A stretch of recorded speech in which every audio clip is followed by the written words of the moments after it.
Buenos días, buenas tardes y para todos los uruguayos, buenas noches. Estamos aquí junto al escritor Hugo Giovannetti Viola. Hola Hugo. Hola, ¿qué tal? Y quien les habla, Álvaro Moure Cruzet, en La Patria que te parió. Exactamente. El primer programa de un ciclo que el montevideano lanza a la gente en general y no solo de nuestro país. Pero además va a ser cada viernes con un invitado.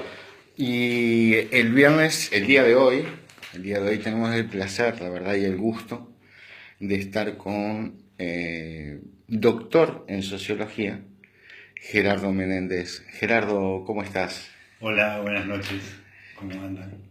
Y invitación apropiada, Gerardo, porque hace unos días atrás, desde el Montevideano, lanzamos una pregunta a manera de encuesta, a nuestro entender. ¿Existe el periodismo cultural en el Uruguay? Y fue respondida con un 52% que sí y un 48% que no. Gerardo, más o menos, ¿qué se puede sacar algún tipo de conclusión de este juego que tenemos entre los amigos tratando de hacernos preguntas profundas, ¿no? ¿Se puede sacar algún tipo de conclusión o son preguntas que no llevan a nada claro? Tú como sociólogo, ¿qué primera impresión podrías dar al respecto? Es un empate técnico. No, bueno, es una pregunta, ¿no? No es una encuesta. O sea, la encuesta implica cuestionarios con muchas más preguntas que crean un contexto para lo que se está hablando, ¿no? Y llevan a los que responden la encuesta a ponerse más o menos en el mismo contexto. Aquí simplemente es una pregunta y no sabemos de ese 48% y de ese 52% qué estaban entendiendo por periodismo cultural, para empezar, y no sabemos los que dijeron que no, por qué les parece que no, y los que dijeron que sí, por qué les parece que sí.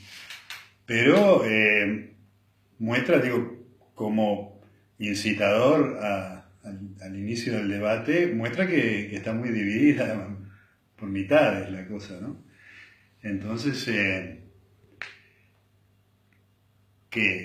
o sea, es un punto de partida para una reflexión o varias. Sí. Bueno, en primer lugar, perdón, se trata de una pregunta un poco tramposa, capciosa, porque no estamos calificando qué es el verdadero periodismo cultural. El periodismo cultural es todo el periodismo que hace cultura, puede ser interesantísima, profunda, frívola o lamentablemente estúpida. Tenemos de todo, en la televisión, la radio. Bueno, un poco hacia lo que yo quiero ir, el ángulo que puedo aportar acá, es un poco dar un pequeño paso hacia preguntarnos hacia el futuro cómo va a ser ese tema, ¿no? Porque está cambiando mucho lo que es el mundo de la comunicación, ¿no? Estamos en el medio de una revolución en ese sentido.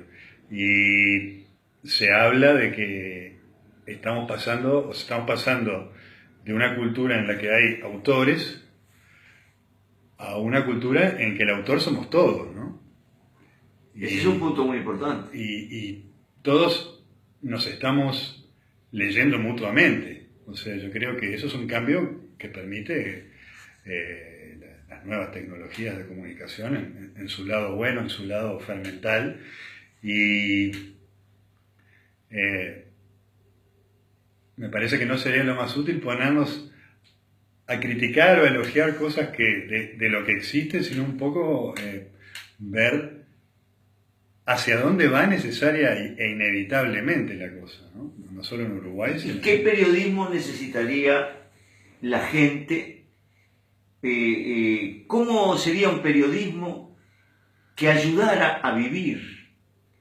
vivir sigue, siempre ha sido un drama para el bicho humano, pero está el tema de la felicidad, está el tema de la superación de los miedos, está el tema de la heroicidad para afrontar cada día, cada problema, el problema de no quejarse, el problema de autoestimarse. ¿Qué periodismo se necesitaría? No estamos rodeados en general de un periodismo afectado de entretenimiento, de entertainment, aunque parezca a veces profundo, no lo es. Sí, pero un poco para defender a los profesionales del periodismo, ¿no? Yo creo que tiene sentido, también hacen lo que pueden, ¿no? Porque si vamos, o sea, me parece que la mejor manera de ver cómo está la cosa en ese sentido es mirar un poco los comentarios de los lectores en los diarios online, o en los blogs, o en las redes sociales. Digo, no vamos a mencionar diarios porque aparte yo creo que en todos más o menos es eso, ¿no? Hay mucho insulto, mucha agresión, y seguramente hay un filtrado de los medios, de los moderadores de esos comentarios, pero muestra un poco lo que la audiencia es y lo que la audiencia pide. Y bueno, vos hablas de ese periodismo cultural que es más de entretenimiento, pero bueno, estamos en un mundo todavía comercial y Totalmente. por mucho tiempo seguramente, y los medios de comunicación tradicionales tienen que mantener cierto rating, etc. Ahora, todo eso es una modalidad de comunicación que está en desaparición. Yo creo que existe por inercia. Nosotros el año pasado hicimos un ciclo de celu reportajes y le hicimos un celu reportaje a Sandino Núñez, que es una rara avis dentro de su filósofo uruguayo, que ya tiene una vasta trayectoria, y él, dentro de su muy propio y personal forma de armar los rompecabezas filosóficos, sociales, económicos, él habla de la palabra fricción, que a mí me pareció muy interesante. Esto es a título personal, yo pienso que cuando un periodismo no provoca fricciones en el modus vivendi del establishment, el no hagan olas, entonces es sospechoso, ¿no? Es inocuo. Sí. Es muy importante, la verdad, los aspectos que están aportando los dos. Pienso también que no es ingenuo, y tú bien lo decías, Gerardo, es un mundo que se está terminando, acabando. Los oligopolios, por ejemplo, que hay aquí, formados de los medios de comunicación. ¿Por qué? Porque nosotros creemos, como son las únicas voces que transmiten oficialmente en los medios, nosotros creemos que esos son los programas que la gente desea ver. Pero eso también es una trampa para hacernos creer eso. Digo, una trampa en el sentido por lo siguiente. La oferta es limitada de un mismo proveedor y te dice que al que le conviene más a él transmitir es el que más se ve, porque no tenemos chance ni posición para mostrar una alternativa, cosa que ahora comienza a cambiar, por lo que también tú describiste al principio. Hoy somos todos los que tenemos ese es un punto clave de inflexión. Gradualmente se tiende hacia eso, ¿no? Exactamente. Por supuesto que siempre van a estar los periodistas profesionales, siempre, que tienen una función de justamente mantener una neutralidad. Ahí habría que ver. Esa palabra es jodida. Existe, ¿no? Claro. Eso también es muy importante y muy lujo profundo, cultural, ¿no? de los neutrales. No, porque ahí tenemos que hacer lamentablemente el siguiente análisis. Ejercer la tarea de periodismo, por supuesto, no va a desaparecer porque los medios, o sea, los medios no tal cual hoy los conocemos, sino los que comenzamos a conocer recién, no van a desaparecer la vocación del periodista, que es quien funciona a través de administrar ciertos tipos, en este caso cultural. Ahora, la cosa está en que existe realmente libertad, y ya no solo hablo de un periodista, de un trabajador. Un trabajador, en este caso un periodista, ¿tiene realmente libertad de expresión?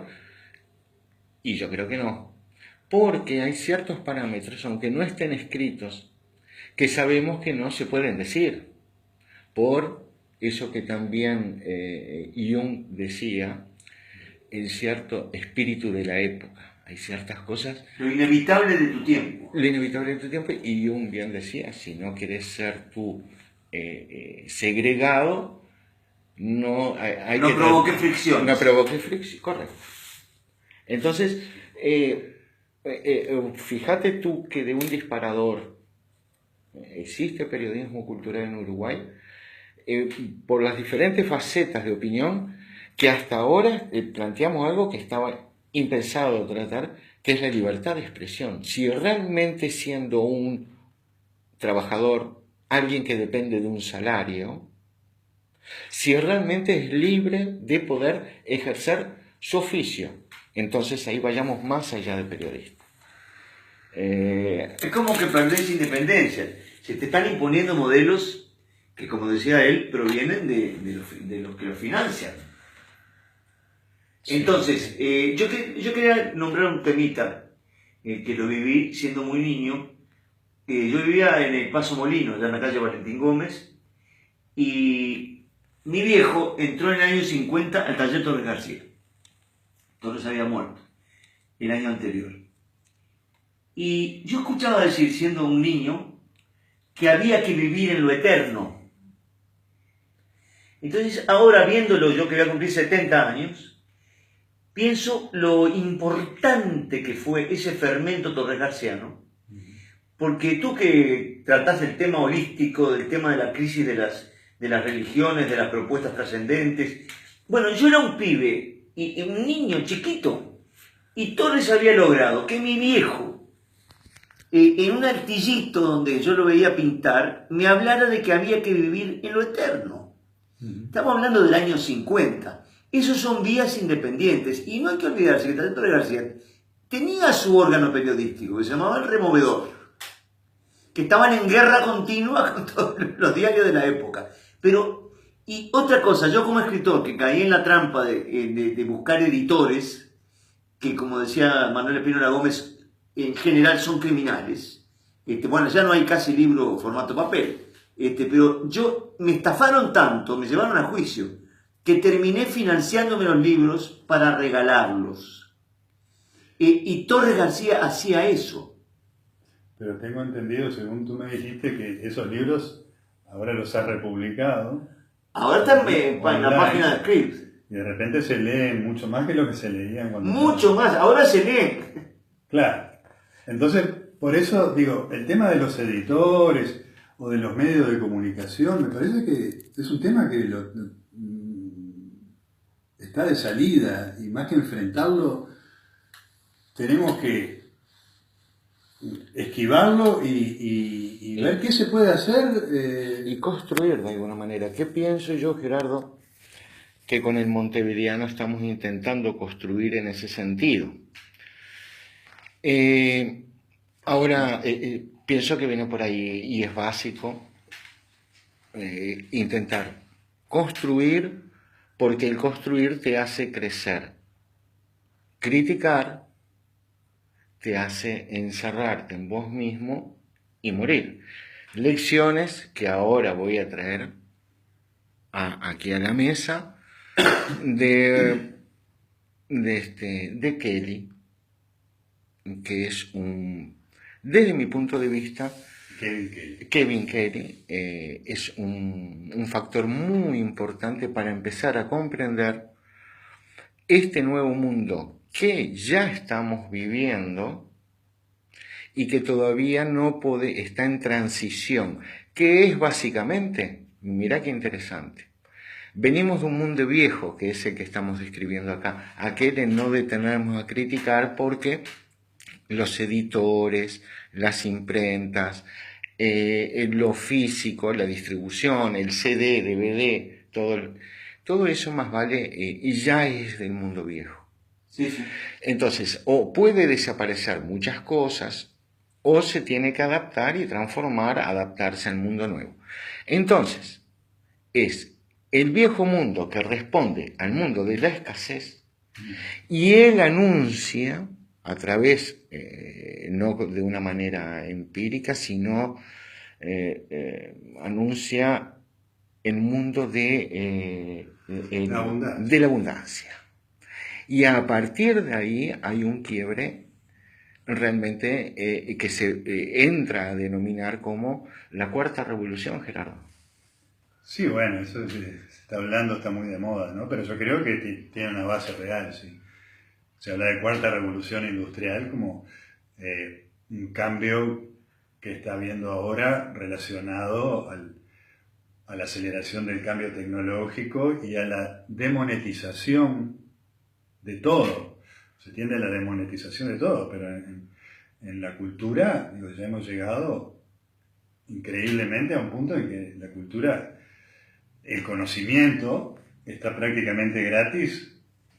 Es como el agua, es abrir una canilla y sale, es agarrar el celular y uno puede... Lo pones en YouTube, tenés toda la música del mundo. YouTube y la internet en general, ¿no? Entonces me parece que la abundancia en ese plano de la cultura ya es total, ya existe, ya está demonetizada. Antes había que pagar para escuchar un disco y mucho más para ver un video, digo, era prácticamente... Pero mismo la herramienta esta del Facebook. Yo aprendo una barbaridad en Facebook. Pueden aparecer cualquier bolazo, pero yo aprendo una barbaridad. ¿Sí? Hay gente que postea cosas maravillosas. Bueno, claro, aprendemos, nosotros elegimos nuestros amigos, ¿no? Entonces, evidentemente confiamos en lo que comparten con nosotros nuestros amigos más que en lo que comparte un comunicador profesional. Claro. Pero las dos cosas existen y conviven, ¿no? Pero me parece que lo que hay que discutir es cómo estimular el querer. Bueno, eso es muy importante porque de este mundo que él describe muy bien y que la realidad lo está confirmando, que es curiosamente el de la abundancia.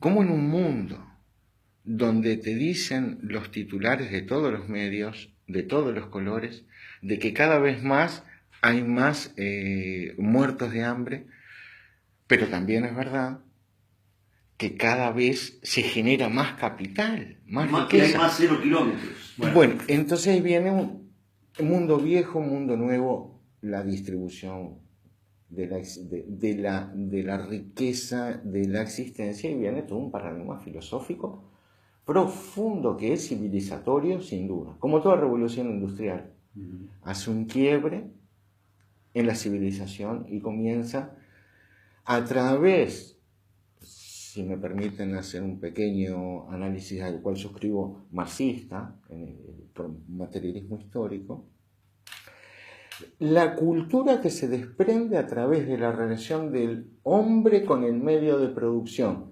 Pero curiosamente que ahora el medio de producción es abstracto, totalmente abstracto, porque lo que tú siempre mantenés a través de todos tus estudios, pero estaría bueno más o menos, la robotización, todo el mundo está hablando de robotización, y ya yo no quisiera ser yo quien describa el fruto y desvelo de todos tus últimos años de estudio, ¿no? Claro. No hay tiempo para eso ahora, pero Sí, me he interesado por lo que se llama por ahí cambio de paradigma, ¿no?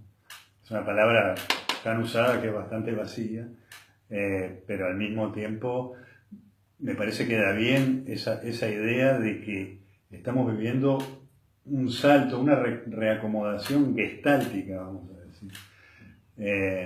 Muy interesante.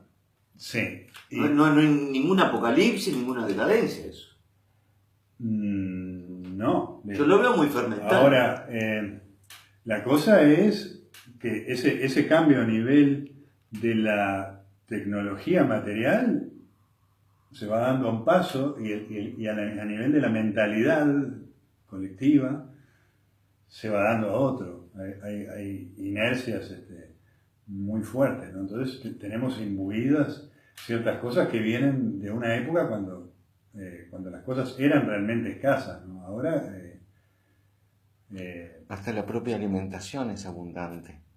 Sí. Los procesos productivos en la agricultura han... Ahora yo voy a meter una astilla ahí, porque hoy hablé de Sandino Núñez. Cuando fuimos a entrevistar a Sandino Núñez, que es comunista, se considera comunista, pero que no cree en la eficacia de la política partidaria, no cree en la eficacia de los partidos.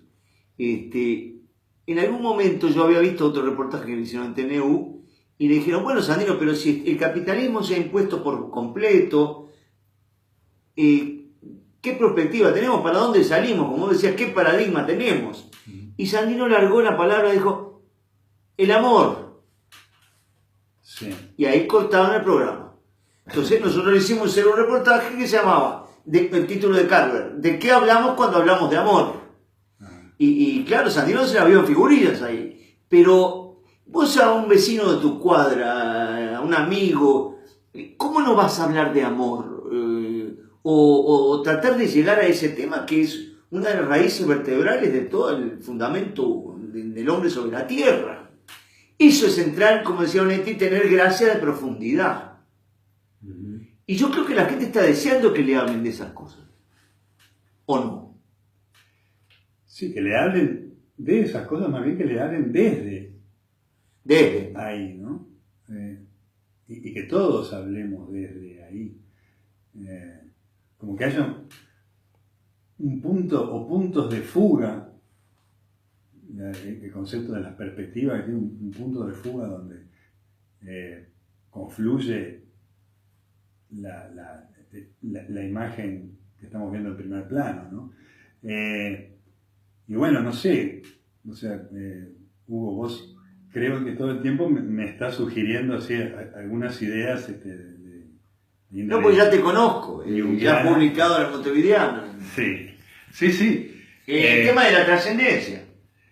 Sí. O sea, que la vida no es absurda ni estúpida, ni vamos irremediablemente hacia la nada y el horror del absurdo. Que es la enfermedad de la modernidad que viene desde la guillotina en adelante, filosóficamente, políticamente, socialmente, ¿no? Y digo, no podemos ver esto como un absurdo. Nuestro propio héroe Onetti, que fue mi maestro, ahí patinaba. Esto no es un absurdo total. Y sigue siendo la visión mayoritaria. Exactamente. En Uruguay, ¿no? Como que vivís al pedo, entonces olvídate distrayéndote, disfrutando. Estoy viendo los combos de los viajes a Bahía, a Cancún, etcétera. Que viene todo fomentado por el consumismo salvaje, decimos nosotros. Y nosotros tenemos una frase en la película Jesús de Punta del Este que es así. El consumismo salvaje es capaz de incendiarnos la fe para vender tristeza. Es una frase filosófica, termina siendo filosófica. Ahora, respecto a esto que están diciendo Hugo, carece todo de sentido si no existe una vertical, ¿no? Sí. Bien, ahora también tenemos que tener la capacidad de saber qué hacer. Porque sí, tenemos que comprender que esta revolución industrial, sin duda, va a causar miles y millones de mano de obra desempleada. Ahora, de esas porciones, como ya ha demostrado la Revolución Industrial, se van a generar un montón de puestos nuevos, que ya lo estamos viendo. Por ejemplo, hoy, hace 10 años, en este país, ¿quién iba a pensar que iban a existir un contingente de trabajadores y de trabajadoras que hoy son los call centers, que son internacionales? Sí, pero eso es de lo primero que va a ser sustituido. Exactamente. Todo robotizado, por ahí ya está. Pero entonces eso, tener la conciencia que vamos directo a ese escenario. Ahora, ¿cuál es la respuesta? Y ahí es donde tiene el sentido. O buscamos una respuesta política de un mundo que ya no existe, o empezamos a coincidir, a construir una respuesta a través de la única respuesta posible, salida, como dijo Gerardo hoy, que es la vertical. Y entre todos. Por supuesto. Que las redes eso lo permiten. Kelly Dixit, entonces. Kelly, sí. Sí, nos dirigimos hacia algo en que hay una confusión total. Ahora en la conferencia de Davos de 2018, fue ahora en enero o febrero, este tema de la cuarta revolución industrial fue la vedette, ¿no? Y se supone que ahí están los que cortan el bacalao, digamos, y te das cuenta que nadie sabe bien hacia dónde vamos. Ahí va. Digo, nadie sabe qué va a pasar. Hablábamos fuera de micrófono contigo, Sí. Álvaro, que por ejemplo, solo un pequeño ejemplo, pequeño enorme ejemplo, en Estados Unidos hay 3,5 millones de camioneros. Es la profesión obrera más numerosa, conductor de camiones, para no incluir conductores de otro tipo de vehículos, ¿no? Conductores profesionales. Los camiones ya se manejan solos, ya pueden manejarse solos. Y se calcula que en 5 años esa reconversión se va a haber realizado. No va a existir más la profesión camionero. Esos 3,5 millones de personas, y no solo son esos 3 millones, son otra serie de industrias que van asociadas a eso, y después en todas las áreas es así, los call centers, por supuesto. Miramos qué vamos a hacer con eso y nadie sabe mucho decir nada concreto. Bueno, pero ahí aparece la famosa propuesta de nuevo paradigma que es tirado de distintas filosofías, religiones, culturas. Estamos urgentemente necesitados de pensar con cabeza propia. Esa incertidumbre en la que tú hablas no se puede salir de otra manera. Que cada uno asuma el resolverse a sí mismo. Sí. Parece utópico, pero creo que no es utópico. Sí, Los medios tendrían que profundizar a llevar a la gente a que tratara de resolverse a sí mismo y no aceptar recetas. Sí, pero todos al mismo tiempo van a tener que resolverse a sí mismos. Esa es la cosa, ¿no? Bueno, es un proceso gradual, civilizatorio también. Exacto, esa es la palabra. Ahora se habla, por ejemplo, como solución a este desempleo masivo que se viene, el ingreso universal básico, ¿no? O sea, salario básico universal. Salario básico universal, que inclusive se plebiscitó en Suiza recientemente, perdió, pero va a empezar a ganar rápidamente, me parece. Ya hay gente de mucho peso proponiéndolo. Cuando se le pregunta a la gente del PIT-CNT, no saben mucho qué responder a eso, pero el problema es cuando supuestamente todo el mundo tenga un ingreso mínimo solamente por existir, por estar en el mundo tenés asegurada la subsistencia. ¿Qué va a pasar? ¿Esa gente qué va a hacer con ese tiempo? ¿Qué vamos a hacer con ese tiempo? Y se va a poner a pensar en qué significa la muerte, la posibilidad de la trascendencia. Eso es lo que vos querés que hagan, pero seguramente va a haber que empezar a hacer los estadios más grandes y los los sitios de internet más numerosos, ¿o qué? O sea, más teleteatro para que la gente ocupe ese tiempo. Se distraiga. va a haber realmente un cambio en el que nos vamos a dar cuenta que la principal ocupación que tenemos ya no es solucionar la subsistencia, sino fortalecer y... El amor a la vida. Sí, el amor a la vida, llamarle así, o el sentido de la vida, y... El sentido de la vida. Y en qué nosotros, o sea, ¿qué justifica nuestra existencia? Eso. En relación a la existencia mecánica, Exacto. por decirlo de alguna manera, que es la existencia de los robots, de las máquinas, y la propia mecanicalidad nuestra, las propias cosas que hacemos simplemente porque hay que hacerlas. Es una rutina psíquica, sería. Entonces, una rutina psíquica, sí, claro. Pero ¿cómo se cambia esa rutina? ¿Y hacia dónde se cambia? Eso es muy complejo, pero nosotros pretendemos transformarnos en la patria que te parió en unos modestos y mínimos referentes que hoy o mañana quede en nuestro reflexionar como una referencia para nuevas generaciones.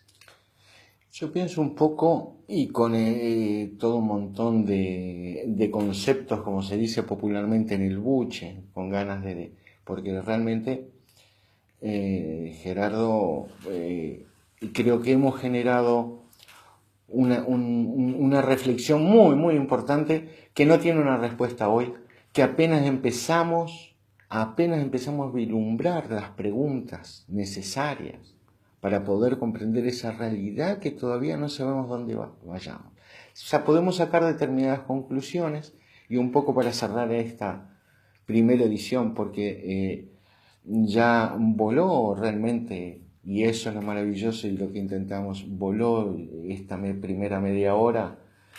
Vamos a tener invitados. Y vamos a tener futuros invitados y futuras preguntas disparadoras también, y ya con la calidad no de voluntad de encuesta, porque ya sabemos que no nos acaba de responder Gerardo, ¿sí? Que no existe, no sirve. No sirve. Nos enseñó, es como tiene que ser. Es como tiene que ser, exactamente. Preguntas disparadoras para los próximos programas. La verdad, creo que desde el Montevideano Laboratorio de Artes, Gerardo, te agradecemos, no solo para participar, sino también podemos decir ya a nuestros amigos, tu participación directa y ya fundamental dentro del Montevideano, porque es lo que estas preguntas precisamos entre todos ir respondiendo. Yo puedo mandar un mensaje de un referente de la patria que nos parió, que nos está pariendo. Odulio Jacinto Varela, que era analfabeto, produjo el siguiente koan: si le empatamos a la realidad, le ganamos a cualquiera. Una maravilla, ¿no? Gerardo, muchas gracias. Gracias, Gerardo. Bueno, una última reflexión para traer la cosa acá a Uruguay, que era el tema.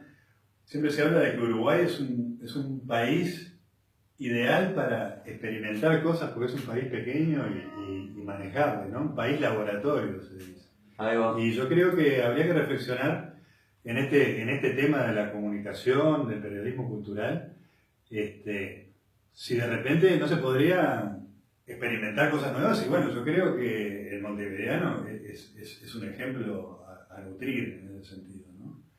Y que son cosas que en Uruguay tal vez se puedan hacer más fácil que en otros lugares, ¿no? Ese es un buen dato, ¿no? Un precioso dato. Bueno, un placer realmente poder estar en estas charlas, compartirlas, y esperemos que todos podamos sacar preguntas para hacernos, para charlar, tomar mate, intercambiar. Y ahora del estudio del montevideano nos vamos al refugio secreto. Al refugio secreto. Así que gracias por estar con nosotros. Muy bien, maestro. Sí.